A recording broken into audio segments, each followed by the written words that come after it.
الشكر علينا رسوله لا نبي بعده. اللهم صل وسلم على نبينا محمد. فقال الله تعالى في كتابه الكريم: يا أيها الذين آمنوا اتقوا الله حق تقاته ولا تموتن إلا وأنتم مسلمون. يا أيها الذين آمنوا اتقوا الله وقولوا قولا سديدا يصلح لكم أعمالكم ويغفر لكم ذنوبكم ومن يطع الله ورسوله فقد فاز فوزا عظيما. وقال النبي صلى الله عليه وسلم: دعوني ما تركتكم إنما أهلك من كان قبلكم كثرة سؤالهم واختلافهم على أنبيائهم وإذا نهيتكم عن شيء فاجتنبوه وإذا أمرتكم بأمر فأتوا منه ما استطعتم. وقال أيضا: خيركم من تعلم القرآن وعلمه.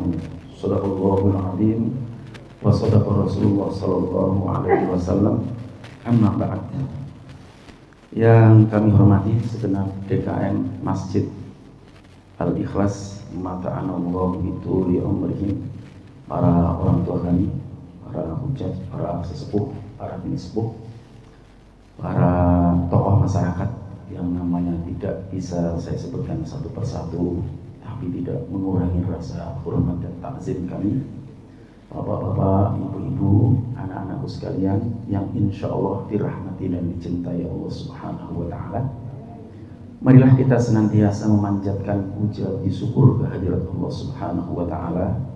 Di malam yang penuh berkah ini kita bisa hadir di salah satu rumah dari rumahnya Allah Subhanahu wa Ta'ala, yakni Masjid Al-Ikhlas, dalam rangka sholat maghrib berjamaah, dan kita lanjutkan tadabbur ayat satu atau dua ayat yang Nabi telah memberikan keutamaannya. Membaca dua ayat mentadabburi lebih baik daripada 2 ekor unta ya, atau 2 ekor sapi ya. Dan alhamdulillah, mudah-mudahan keberadaan kita ini termasuk apa yang dijanjikan oleh Rasulullah SAW. Salawat teriring salam semoga senantiasa tercurahkan dan kita hadiahkan kepada Nabi Agung, Nabi besar Nabi Muhammad SAW, juga kepada para keluarganya, para sahabat-sahabatnya, dan para pengikut-pengikutnya. Mudah-mudahan kita semua kelak mendapatkan syafaatnya. Amin, amin ya rabbal alamin. Bapak Ibu yang berbahagia, kita berada di putaran umat akhir zaman. Maka salah satu di antara yang harus kita tekuni, intimi adalah membersamai masjid. Karena masjid ini, kata para ulama, adalah merupakan salah satu pilar benteng terkuat dari pengaruh setan. Dan setan di akhir zaman itu macam-macam ya. Termasuk setan yang canggih sekarang, setan sosmed ya, dengan segala hoax-hoaxnya. Maka masjid inilah menjadi salah satu pilar terpenting kita untuk kembali. Dan tentu untuk bisa menekuni, mencintai masjid ini ada beberapa persyaratan. Maka Allah Subhanahu wa Ta'ala memberikan satu petunjuknya di dalam surat At-Taubah ayat 17 sampai dengan ayat yang ke-18. Allah berfirman, maka lil musyrikina, tidak pantas dan tidak sepantasnya bagi orang-orang musyrik, ayyamuru, mereka terus menerus memakmurkan masjid, memakmurkan masjid Allah, masjid-masjid Allah, syahidina, sementara mereka mengakui, mereka menyaksikan, mereka melihat ala anfusihim, atas diri-diri mereka, bil kufr, bahwa mereka adalah kafir, ingkar kepada Allah Subhanahu wa Ta'ala. Ulaika, mereka itulah habitat, terhapus, batal, a'maluhum, amal-amal usaha mereka, wa finnari hum khalidun, dan mereka kekal di dalam api nerakanya Allah Subhanahu wa taala.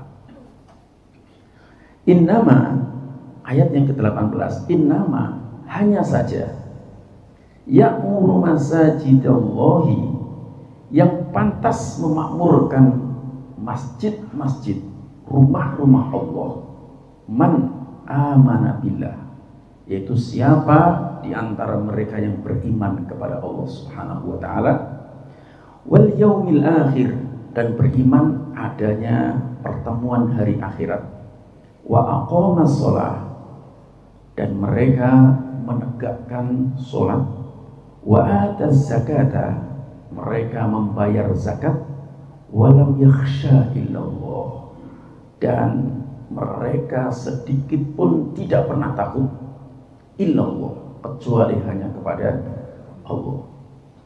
Fa'ansa, maka mudah-mudahan ulaika, mereka itu, an yakunu, keadaan mereka menjadi minal muhtadin, golongan yang mendapatkan petunjuk dari Allah Subhanahu wa taala. Bapak Ibu sekalian, kita tahu masjid itu dinamakan dalam Islam ketika dipakai buat sholat 5 waktu, kemudian dipakai untuk sholat Jumat, namanya masjid jami.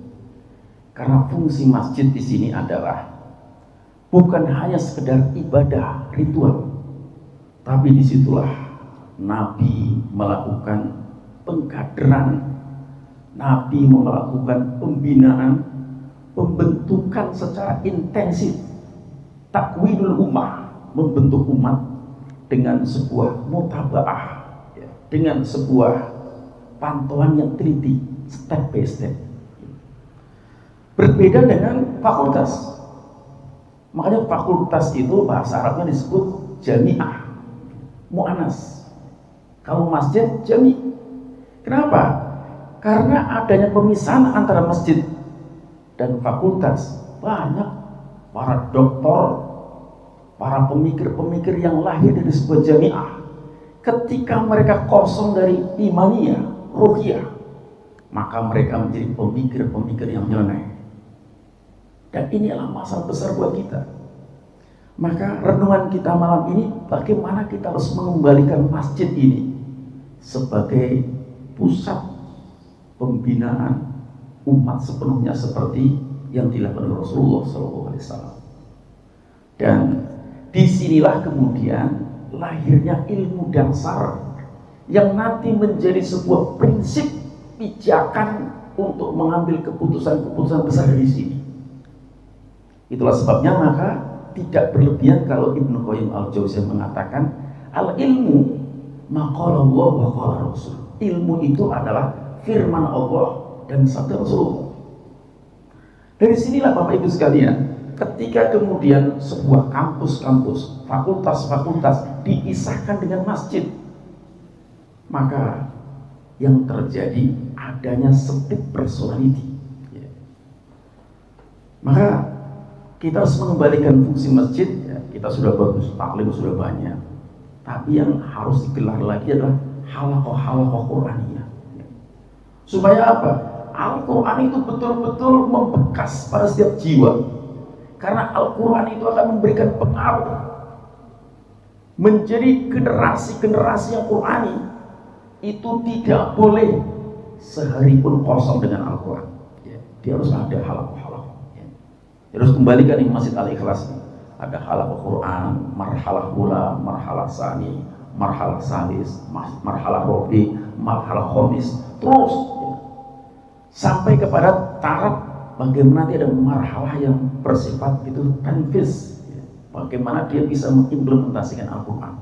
Ini bagus ya, makanya sampai orang sakit pun ada tempatnya di masjid.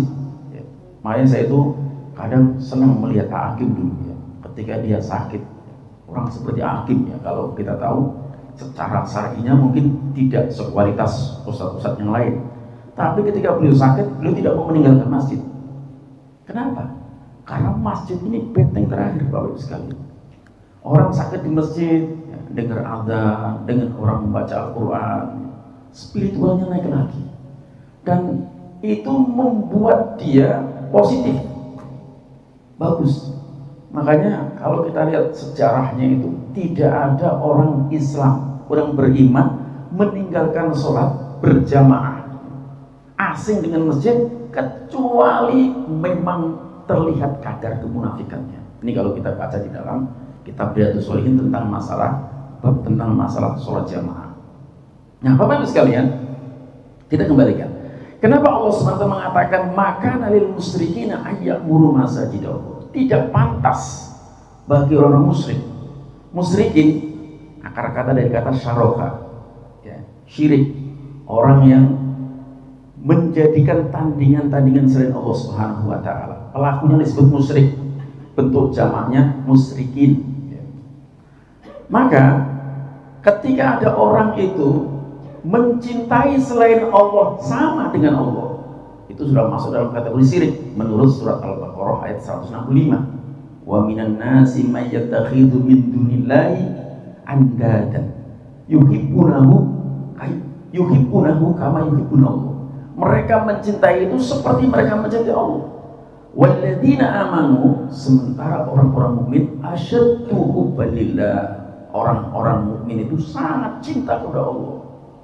Artinya jamaah sekalian, syirik ini terjadi karena hubud dunia, karena kecintaan kepada dunia dengan segala artikulasinya, maka dia menjadi musyrik.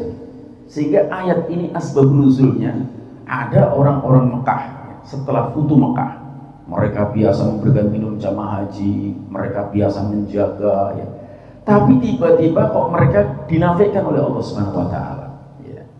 Karena Allah Subhanahu wa taala menegaskan di ayat yang pertama, bara'atu minallahi wa rasulih.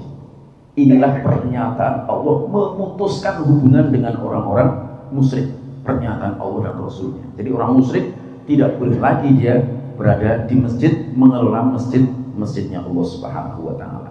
Sementara apa?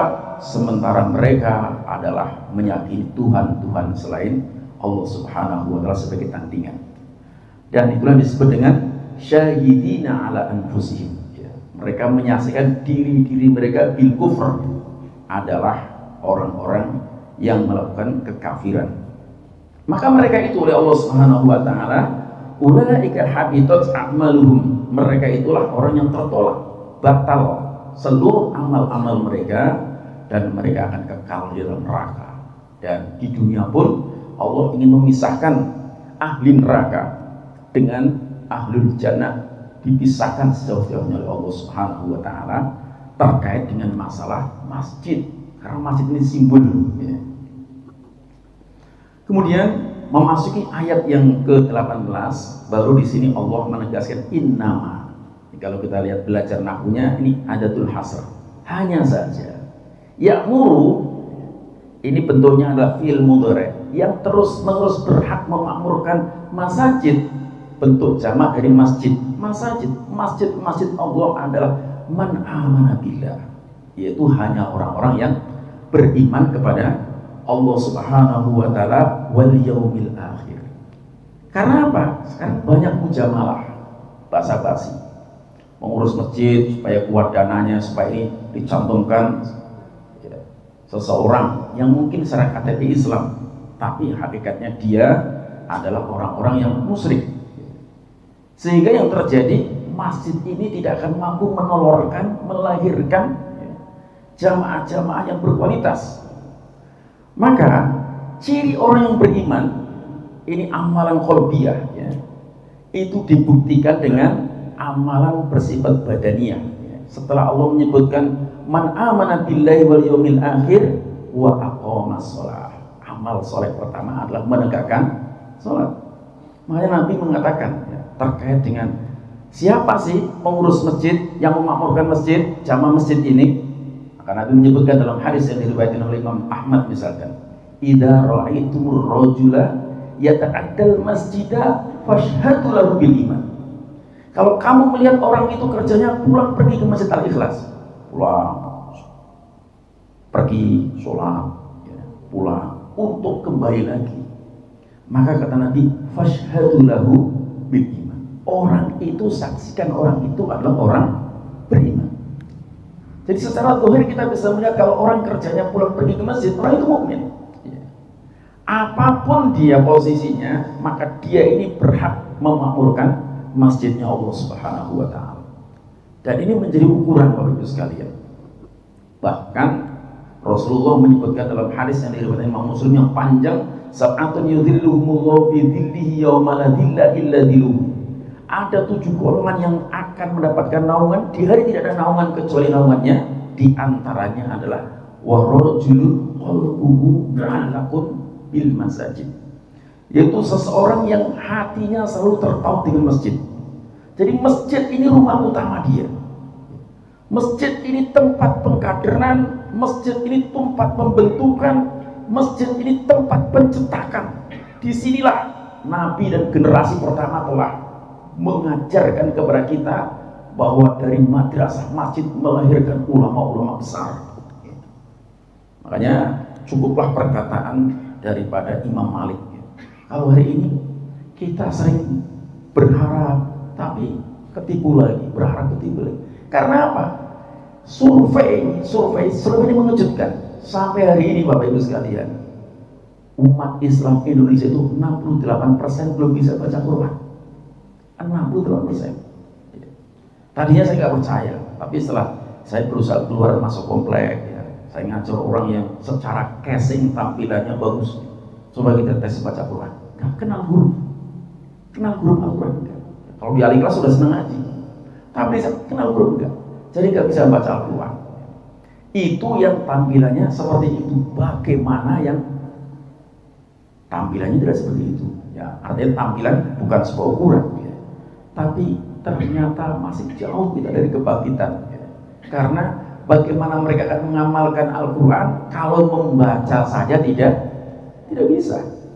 Jadi ini penting, ini PR besar buat kita ya. Makanya kalau bisa kita tambah kegiatan di Masjid Al-Ikhlas ini, ada halaqah Quran dari mustawa ula, sani, salis, robi, khomis, sampai nanti kepada marhalah-marhalah berikutnya.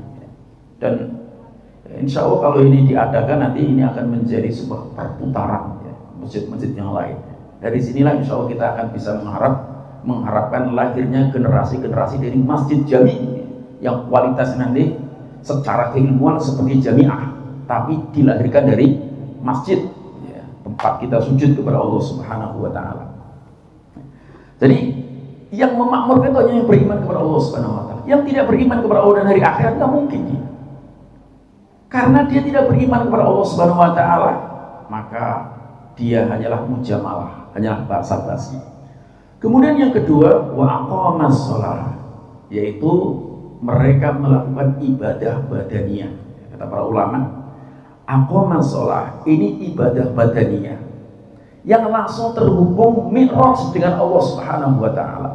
Karena satu-satunya perintah yang tidak cukup melalui ayat, tapi Nabi harus melakukan proses Isra Mi'raj. Jadi orang sholat itu dia sedang mi'raj menghadap Allah Subhanahu wa Ta'ala. Dan sholat ini Bapak Ibu sekalian, kalau kita merujuk kepada pendapat beberapa para ulama, apa sih tujuan utama kita hidup di dunia? Maka sholat ini akan mengcover semua.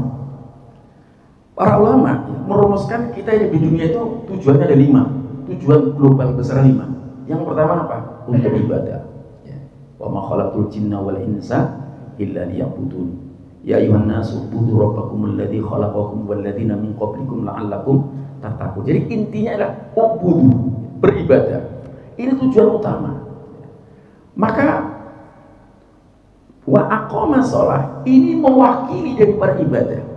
Karena ibadah yang bersifat yaumiyah, harian, dan menunjukkan satu ibadah yang akan menjadi ukuran. Jadi kalau Allah di dunia, kita di dunia, pusat penglihatan Allah itu ada di hati kita. Tapi kalau nanti di akhirat, maka yang dilihat pertama adalah sholat.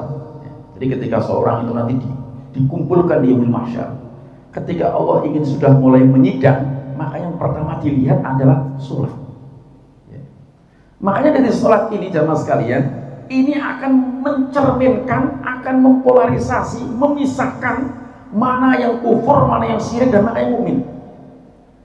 Jadi orang yang sholat, maka sholat itu harus shollu kama ra'aitumuni usolli. Sholatlah seperti kau melihat Rasulullah sholat. Kaifiyahnya, di antaranya sholat di awal waktu, di masjid, berjamaah. Kalau perlu mengejar shaf yang pertama.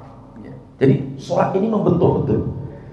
Dan Nabi mengatakan awwalu ma yuhasabu indallahi yaumil qiyamah as-shalah. Yang pertama kali dilihat Allah itu sholat. Dan sholat inilah kemudian menjadi barometer.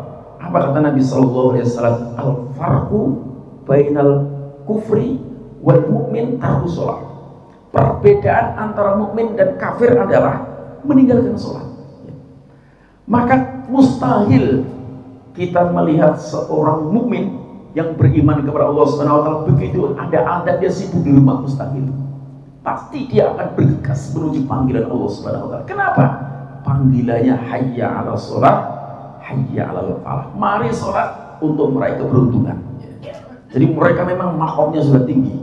Yang pertama, kenapa yang memakmurkan masjid itu adalah harus telah beriman wa aqamas shalah? Karena salat itu menjadi pembeda. Jadi menjadi pembeda. Dan dia mewakili tujuan global besar Allah menciptakan manusia ke dunia. Yang kedua apa? Allah menciptakan manusia ke dunia. Ini yang kedua sebagai misi kekhalifahan, sebagai wakil Allah untuk memakmurkan bumi ini. Karena ketika bumi ini dipegang oleh selain Islam, kehancuran, kezaliman, ketidakadilan itu akan terjadi di mana-mana. Walaupun mereka mengatakan keadilan, kemakmuran, itu hanya slogan-slogan. Hanya Islam yang pernah membuktikan bagaimana mereka ketika menaklukkan di Sungai Tigris, ketika mau memasuki wilayah Persia, atau mereka ke Romawi, semua pasukan Islam tidak membunuh wanita, anak-anak, ya. Mereka berlaku adil, mereka baik, sehingga mereka dengan sukarela mereka menjadi pengikut-pengikut Islam. Jadi kekhilafan ini jelas menjadi wakil Allah, dikelola dengan baik. Maka pada masa Imam Ahmad, dia memberikan satu kesaksian, ada sebuah gandum besarnya sebesar biji anggur, itu ditemukan pada masa Khalifah Umar bin Abdul Aziz. Karena apa? Karena keadilannya. Dan Islam ini menjadi potret. Kenapa? Untuk menjadi sebuah kekhilafahan, kepemimpinan Islam. Di dalam Islam, sholat berjamaah itu ada imam. Maka imam takbir, makmum takbir, imam ruku, makmum ruku. Jadi imam untuk diikuti di sini. Maka sholat ini miniatur kehidupan umat Islam. Dari masalah menggunting kuku sampai internasional, dari masalah A sampai Z ini ada dalam miniatur sholat. Itu tujuan yang kedua. Maka ketika seseorang kemudian mengatakan khilafah nggak perlu dipertanyakan, karena Allah menciptakan manusia, tujuannya utama global yang kedua disebutkan dalam surat Al-Baqarah ayat 30, wa idz qala rabbuka lil malaikati inni ja'ilun fil ardi khalifah. Kemudian yang ketiga, Allah menciptakan manusia di dunia ini, Bapak Ibu sekalian, untuk diuji. Jadi ketika kita menjadi seorang mukmin yang dengan hikmah keimanannya kita paham bahwa Allah akan senantiasa menyertakan ujian, maka ujian itu bukan melemahkan, justru menguatkan. Ujian itu bukan merendahkan, justru meninggikan. Dengan ujian itulah Allah Subhanahu wa taala nanti akan melihat kadar-kadar keimanannya. Maka sholat ini menjadi barometer, Bapak Ibu sekalian. Ada hujan gerimis, ada hujan atau ada sakit sedikit, ya. Ada pegel, ada mungkin kakinya tidak bisa jalan, sampai di masa Nabi itu dipapah. Karena apa? Karena dunia ini penuh dengan ujian. Dan ujian itu prinsipnya kita sebagai seorang mukmin yakin dengan surat Al-Baqarah ayat 286, la yukallifullahu nafsan illa wus'aha. Ujian itu pasti sebanding, sekadar. Dan ujian itu ada 3 fase: biasa, menengah, berat. Tapi semakin ujiannya berat, Allah semakin ingin mengangkat derajatnya. Allah sebutkan sekali dalam surat Al-Baqarah ayat 214. Am hasibtum an tadkhulul jannah walamma ya'tikum masalul ladzina min qablikum masathumul ba'sa wa dharra wa zulzilu. Jadi tingkatan pertama ba'sa, ujian yang mungkin sakit perut ya.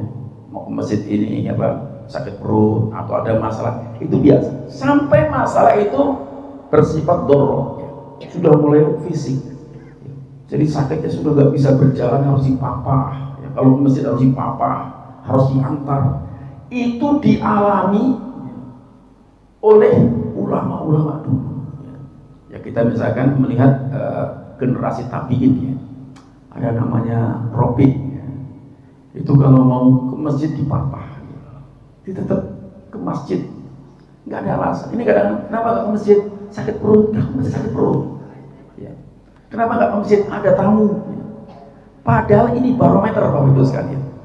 Jadi ketika kita mengatakan Allahu Akbar, semuanya kecil. Istri kecil, suami kecil, urusan semua kecil. Yang besar hanya Allah Subhanahu wa Ta'ala. Sehingga nanti dengan itu kita bisa menghadapi ujian-ujian. Kemudian yang ketiganya adalah sampai zulzil guncangan. Mungkin ada yang meninggal, ada kebakaran, ada bom seperti kemarin, goncangan-goncangan saja. Wazulzilu atau sifatnya terus-menerus. Sampai Rasul walladzina amanu mata nasrullah. Maka Allah menegaskan di surat Ali Imran ayat yang ke-142, am hasibtum an tadkhulul jannata walamma ya'lamillahu alladzina jahadu minkum wa ya'lamas sabirin. Jadi ujian-ujian itu harus ada mujahadah yang pertama. Dan kemudian agar Allah mengetahui kadar kesabaranmu. Maka di sini Bapak Ibu sekalian, kenapa sholat itu bisa menghadapi ujian global yang ketiga? Karena Allah menegaskan wasta'inu bis-sabri was-shalah. Jadi masalah-masalah besar selesaikan dengan sholat. Sholatlah mohonlah kepada Allah Subhanahu wa Ta'ala. Sholat hajat, sholat taubat, sholat meminta isti'anah, mohon pertolongan kepada Allah Subhanahu wa Ta'ala, diselesaikan dengan sholat. Sehingga orang seperti ini pasti akan akrab dengan masjidnya Allah Subhanahu wa Ta'ala ya. Nah, ini kita bisa dapati orang-orang dulu kalau menghadapi masalah sampai ketika mau dieksekusi mereka minta waktu untuk sholat ya. Jadi ini menjadi sebuah ukuran barometer ya. Kemudian ujian yang keempat secara global yang besar adalah agar kita menjadi orang yang pandai bersyukur. Allah menegaskan di dalam surat An-Nahl ayat yang keberapa ya? 98 apa ya? Wallahu akhrajakum min butuni ummahatikum la ta'lamuna syai'a wa ja'alakum as-sam'a wal absara wal fu'ad la'allakum tashkurun ya, agar kalian bersyukur. Makanya ketika kita diberikan kesehatan, kita diberikan kenikmatan ya, berbicara. Ada Pak tadi pagi saya tadi buku selatan itu ada ibu-ibu yang kalau mau bicara tarik nafas dulu, baru mau. Kita ini enak ngobrol, suka nikmat. Ada orang yang mungkin stroke baru belajar berjalan, berdiri, bisa gerakin kaki, alhamdulillah. Kita mondar-mandir ke toilet. Ya. Jadi ini satu nikmat. Makanya ketika Nabi Sallallahu Alaihi Wasallam itu diberikan ya, seperti itu, maka Nabi sholatnya ya, keinginan sholatnya wajulat qurratu aini fi sholat, puncak kebahagiaan gua ada dalam sholat. Sholatnya Nabi sampai hatta tatafarat qadamahu, sampai kakinya pecah-pecah. Jadi sholat tahajudnya Nabi, bayangkan Al-Fatihah, Al-Baqarah berapa ayat Pak? 286, Ali Imran 200, An-Nisa 176, Al-Maidah 120. Kuat gak kira-kira? Insya Allah kuat. Kemarin sholat gerhana berapa juz? Sholat gerhana kemarin Pak Haji berapa juz Pak Haji? Sholat gerhana ini menjadi aduh itu Masya Allah ya. Jadi sholat ini menjadi patokan ya. Sholat menjadi salah satu di antara patokan. Maka salah satu syukurnya itu ketika Aisyah melihat sampai sebegitu, dan rumahnya Nabi itu bisa kita bayangkan. Kalau Nabi berdiri, kakinya Aisyah diselonjorin. Kalau Nabi mau sujud, kakinya Aisyah dilipat lagi. Berarti pas-pasan. Tapi di rumah itulah Nabi membangun spiritualitas yang tinggi. Sampai Aisyah bilang, ya Rasulullah, bukankah engkau sudah diampuni dosa-dosanya? Maka di sini Nabi mengatakan, afala akunna abdan syakuro. Syakuro, ini orang yang mensyukuri nikmatnya yang luar biasa. Makanya kita dilahirkan ke dunia itu untuk bersyukur. Apapun kondisinya kita bersyukur. Kenapa? Kita bisa melampaui ini, Pak, 60-70 tahun masuk surganya khalidina fiha abadan. Udah nggak pernah tua, nggak pernah sakit, semua serba instan. Kalau di sini kan mau pesen durian harus kupas dulu. Kalau pesen durian ting datang langsung. Ya. Mau pesen apa lagi? Semua serba instan. Ya. Fala ta'lamu nafsum ma ukhfiya lahum min qurratin a'yun jazaa'an bima kanu ya'malun. Itu tak seorang pun tahu. Di dalam surat As-Sajdah itu jelas itu. Tak seorang pun tahu tentang kenikmatan yang disembunyikan oleh Allah sebagai satu balasan yang menyenangkan hati. Qurratu a'yun, sebagai suatu kenikmatan yang betul-betul membahagiakan. Jadi kita lelah-lelahnya, kalaupun usia sudah kayak Pak Haji, Pak Haji, tinggal nunggu-nunggu saja nih kan. Betul lagi, minum Haji, lagi nunggu nih Pak Ustaz, hai Masya Allah ya. Lagi nunggu malah belum mau menjemput ya, insya Allah ya. Tapi insya Allah ya. Jadi capeknya kita sebentar, tapi di sana nanti nggak ada lagi mati, nggak ada lagi sakit, nggak ada lagi tua, nggak ada lagi, pokoknya sifatnya menunggu-menunggu nggak ada. Ya. Makanya disinilah kita ya, last minute-nya, kalau sudah umurnya 60 ke atas itu udah last minute, mesti nggak nunggu ya. Matinya masih sehat bagus. Karena seperti doa Nabi kemarin kan, jangan sampai kita mati dalam usia yang menghinakan, yaitu pikun. Kemudian yang kelima, kenapa salat ini menjawab persoalan? Karena ujian dunia itu yang kelimanya adalah agar kita mendapatkan mardhatillah. Seorang mukmin itu di dunia bagaimana menjadi orang yang diridhoi oleh Allah SWT. Maka Nabi mendidik sahabatnya 23 tahun itu, salah satu gelarnya adalah radhiyallahu anhum ajma'in. Ya. Allah meridhoi mereka semua. Karena kalau Allah sudah ridho, berarti mereka dimasukkan dalam surga, seperti surat At-Taubah ayat 100. Jadi itu disebutkan tentang kenapa memakmurkan masjid itu harus orang yang menegakkan sholat. Kemudian yang berikutnya Bapak Ibu sekalian adalah wa'ataz zakah. Wa'ataz zakah yaitu menunaikan atau membayar zakat. Kalau wa'aqamah sholat ini ibadah yang sifatnya badaniyah, ya. Nanti ada puasa, ya. Nanti juga ada haji, ya. Nanti ada ibadah lain. Maka ibadah zakat ini mewakili ibadah maliyah, harta. Kenapa harta ini menjadi salah satu yang diperhitungkan dan ditulis oleh Allah Subhanahu wa taala? Karena harta itu adalah sesuatu yang sangat inherent dengan seorang. Jadi dia mengeluarkan zakat. Kenapa? Karena harta inilah yang nanti akan menyebabkan seseorang lurus atau tidak. Harta itu nanti yang akan dimakan. Harta itu nanti akan menjadi tempat tinggal.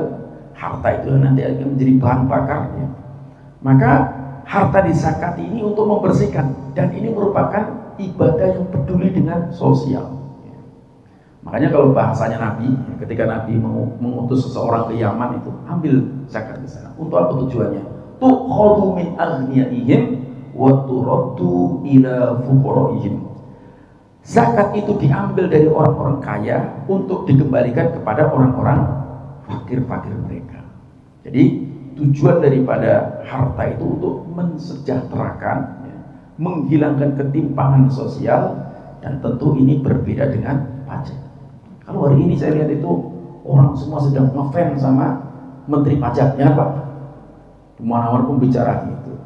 Kata kadang-kadang juga akhirnya lalu, Pak, sekali-kali pajak tidak bisa menyelesaikan.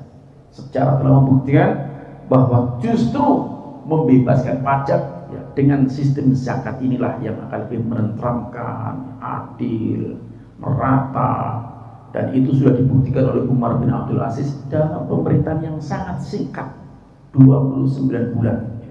29 bulan mampu mengorganisir zakat ini dengan sebaik-baiknya, dan rumah zakat itu adanya di masjid. Karena dari masjid inilah kita bisa memetakan. Dan ketika kita berbicara zakat, maka kalau dulu ada Baitul Mal, Masjid Al-Ikhlas itu berfungsi sebagai Baitul Mal. Dia yang mengambil. Jadi mengambil di sini, dia menghitungkan, ya, membantu orang, ya, menyalurkannya. Ya.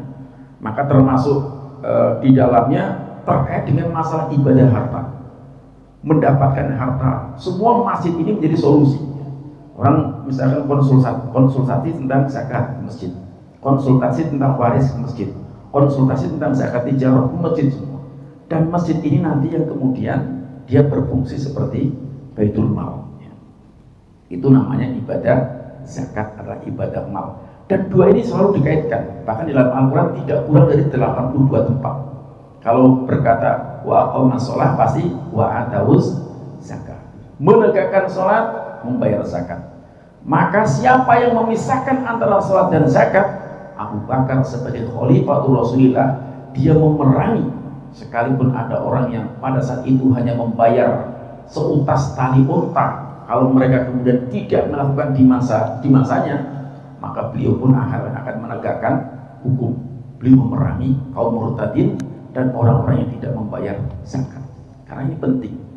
Kemudian walam yakhsha illallah. Yang ketiga adalah dan mereka tidak takut kecuali kepada Allah. Karena apa? Karena dalam bahasa Arab, orang yang ahli dalam bidang geografi, ahli dalam bidang akuntansi, itu disebut alim. Kalau orang-orang akuntansi banyak disebut ulama. Begitu juga orang yang ahli dalam bidang bahasa Arab, nahwu, sibawai misalkan, atau dalam bidang tertentu maka disebut alim. Kalau mereka berkumpul menjadi ulama. Tapi ulama di sini disebutkan adalah kriterianya walam yakhsha illallah. Kalau secara bahasa tadi adalah orang yang mengerti, tetapi di sini ulama ini adalah yang walam yakhsha illallah. Mereka tidak takut kecuali hanya kepada Allah. Maka kriteria inilah yang kemudian dia menjadi orang-orang yang akan mampu memakmurkan masjid-masjidnya Allah Subhanahu wa taala. Fa'asa ulaika ayyakunu minal muhtadin. Allah mengunci ayat dengan fa'asa. Di dalam Al-Qur'an itu ada fa'asa, ada la'alakum. Kalau la'alakum ini harapannya masih tipis, litarojin harapannya masih tipis. Tapi kalau fa'asa, semoga, kata para ulama tafsir, pasti. Jadi kalau orang sudah beriman, menegakkan sholat, menunaikan zakat, mereka tidak takut kecuali pada Allah. Fa'asa, mudah-mudahan pasti, maksudnya orang tersebut ayyakunu, ya, keadaannya, ya, ilmu mudhari lagi, minal muhtadin, mati, ya, hidup dalam kondisi mendapatkan petunjuk. Dan ini yang diminta Nabi, Rabbana la tuzigh qulubana ba'da idh hadaitana wa hab lana min ladunka rahmah innaka antal wahhab. Jadi kalau kita ingin mendapatkan petunjuk, jadilah kita senantiasa menjadi pemakmur Masjid Al-Ikhlas ini, masjidnya Allah Subhanahu wa taala. Imma kita menjadi pengurus, menjadi jamaah, menjadi apapun, tapi di mata Allah adalah kita beriman kepada Allah dan hari akhir. Kita menegakkan sholat, kita menunaikan zakat, dan tidak takut kecuali hanya kepada Allah Subhanahu wa taala. Semoga pasti kita termasuk orang yang mendapatkan petunjuk sebagaimana kata Imam Al-Tabari, fa'asa ayyab asakallahu, ya, ketika di dalam wa minal laili fatahajjat itu, maka semoga Allah Subhanahu wa taala menjadikan kalian termasuk orang yang maqamam mahmudah, mendapatkan kedudukan yang tinggi. Ini saja Bapak Ibu sekalian sebagai renungan kita di malam hari ini, ya, karena sebentar lagi mau adzan, ya, sebelum diberhentikan. Jadi intinya Bapak Ibu sekalian, marilah kita jadikan masjid kita ini, di mana kita sholat, di mana kita berpijak ini, cintailah masjid ini sebagai pusat untuk melahirkan generasi-generasi orang dan sunnah Rasulullah SAW, karena tidaklah Nabi meninggalkan mewasiatkan sebelum beliau meninggal, taraktu fikum amrayni ma in tamassaktum bihima lan tadilu abadan kitaballahi wa sunnata Rasulillah. Jadi aku wasiatkan dua pusaka, jika kalian berpegang teguh kepadanya, kalian tidak akan tersesat selama-lamanya, yaitu kitab Allah Al-Quran dan sunnah Rasulullah SAW. Semoga kita selalu iltizam, termasuk dengan Quran dan sunnah, dan mematikan kita semua dalam kondisi husnul khotimah. Terima kasih atas segala perhatian, mohon maaf atas segala kekurangan. Mari kita tutup dengan doa kifaratul majelis. Subhanallahumma rabbana wa bihamdik, asyhadu an la ilaha illa anta, astaghfiruka wa atubu ilaik. Wassalamualaikum warahmatullahi wabarakatuh.